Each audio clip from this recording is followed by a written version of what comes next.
Assalamualaikum warahmatullahi wabarakatuh. Nah, perkenalkan saya atas nama Sarina S dari kelas 20A Program Studi Pendidikan Guru Pendidikan Anak Usia Dini Fakultas Ilmu Pendidikan Universitas Negeri Makassar. Nah, pada video kali ini saya akan menjelaskan tentang metabolisme dan nutrisi otak. Nah, pada bagian pertama yaitu pengertian metabolisme. Apa sih itu metabolisme? Jadi, metabolisme adalah seluruh reaksi biokimiawi yang terjadi di dalam sel tubuh makhluk hidup. Metabolisme dapat dibedakan menjadi dua macam proses, yaitu anabolisme atau penyusunan dan katabolisme atau penguraian. Anabolisme adalah sintesis makromolekul seperti protein, polisakarida, dan asam nukleat dari bahan-bahan yang kecil. Metabolisme berperan mengubah zat-zat makanan seperti glukosa, asam amino, dan asam lemak menjadi senyawa-senyawa yang diperlukan untuk proses kehidupan, seperti sumber energi atau ATP.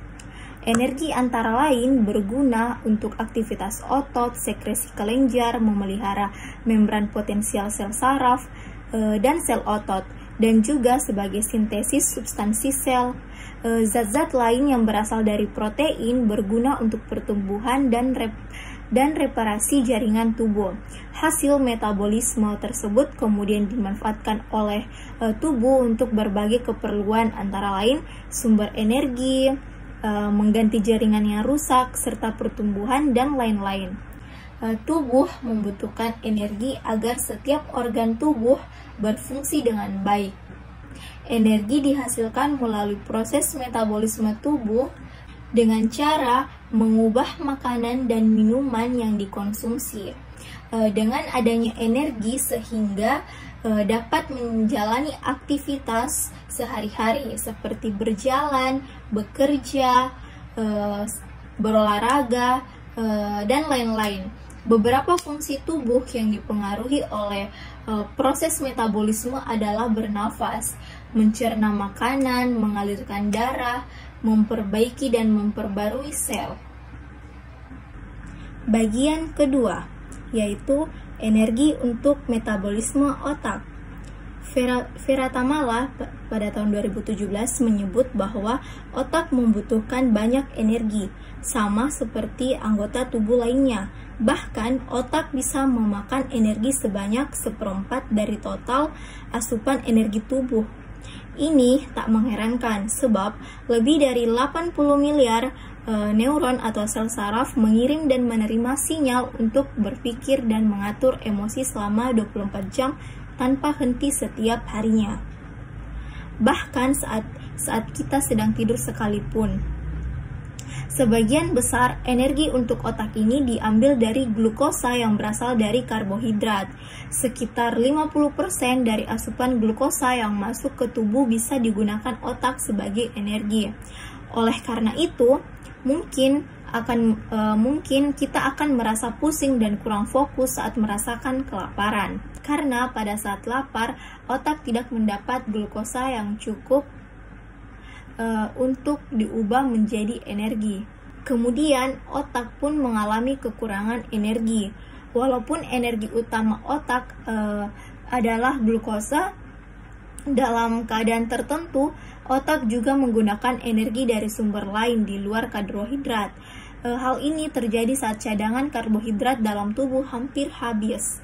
Otak menjadi organ pertama yang menyadari bahwa ada kekurangan energi dari glukosa dalam tubuh. Pada saat ini, otak akan menggunakan keton dari lemak sebagai energi. Keton adalah zat yang dihasilkan ketika tubuh mengubah lemak menjadi energi. Keton juga dapat menyediakan energi lebih banyak dibandingkan glukosa. Keton mungkin menjadi energi yang disukai oleh otak. Selain keton dapat menyediakan energi lebih, penggunaannya juga lebih efisien dibanding glukosa. Nah, teman-teman, tahukah kalian ada beberapa makanan dan minuman yang dapat membuat otak menjadi bodoh loh?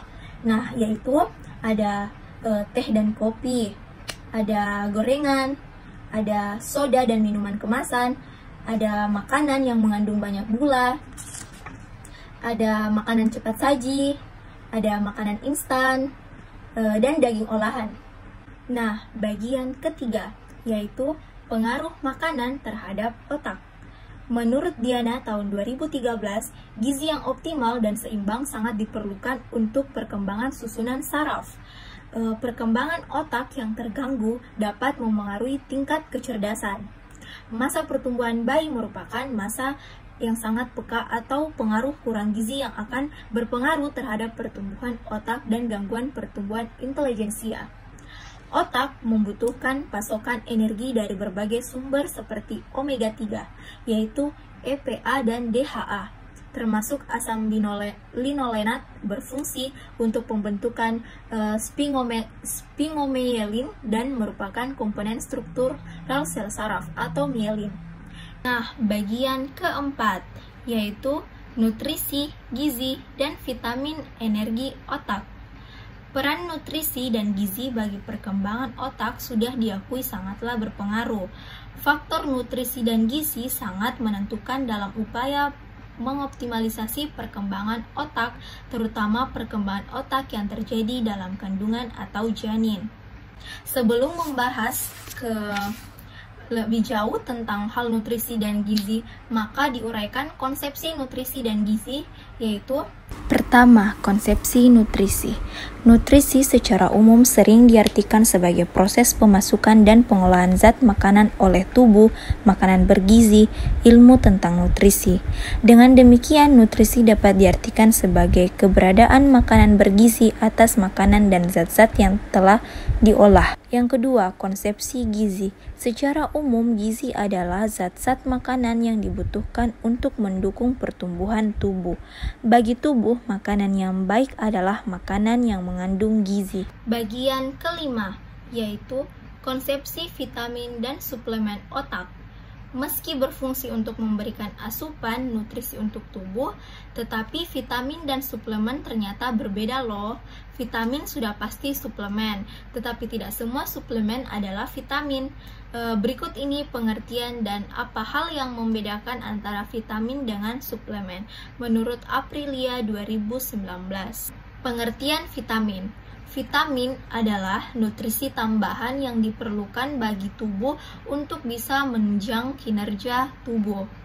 Umumnya, vitamin berasal dari makanan dan buah-buahan yang bersifat organik.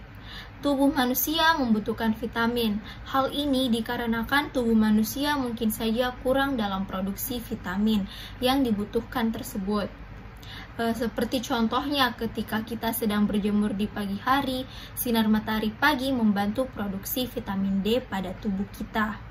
Selain itu, karena tidak semua vitamin dapat diproduksi oleh tubuh kita, maka manusia tetap membutuhkan vitamin sebagai nutrisi tambahan. Yang selanjutnya yaitu suplemen. Suplemen diartikan sebagai zat aditif yang mengandung nutrisi, baik bagi tubuh. Jika vitamin bersifat organik dan berasal dari makanan atau buah-buahan, suplemen umumnya diproduksi secara mekanik. Suplemen yang diolah secara mekanik ini atau olahan pabrik biasanya berbentuk pil, tablet, kapsul, ataupun berbentuk cairan. Bagian keenam, yaitu jenis-jenis energi bagi otak. Berikut adalah beberapa jenis-jenis energi bagi otak. Bagian ketujuh, yaitu contoh sumber nutrisi otak. Beberapa jenis makanan yang dianggap dapat mengoptimalkan perkembangan otak sebagaimana diuraikan oleh Joseph pada tahun 2018 sebagai berikut. Pertama, ada brokoli. Brokoli kaya akan vitamin K. Beberapa studi menemukan konsumsi vitamin K berkaitan dengan meningkatnya daya ingat otak. Yang kedua, ikan berlemak sehat. Ikan berlemak sehat boleh jadi makanan untuk otak yang paling disarankan. Omega 3 merupakan nutrisi kunci yang dapat membantu meningkatkan perkembangan organ, karena digunakan tubuh untuk membangun sel saraf dan sel otak. Yang ketiga ada buah jeruk. Buah yang populer ini merupakan salah satu sumber vitamin C, vitamin yang membantu mencegah penurunan kesehatan mental serta melindungi diri dari penyakit Alzheimer. Yang keempat ada telur. Telur menjadi salah satu makanan untuk otak yang sangat mudah ditemukan. Makanan ini mengandung beberapa nutrisi penting seperti vitamin B6, B12, B9, dan kolin. Yang kelima ada produk kedelai.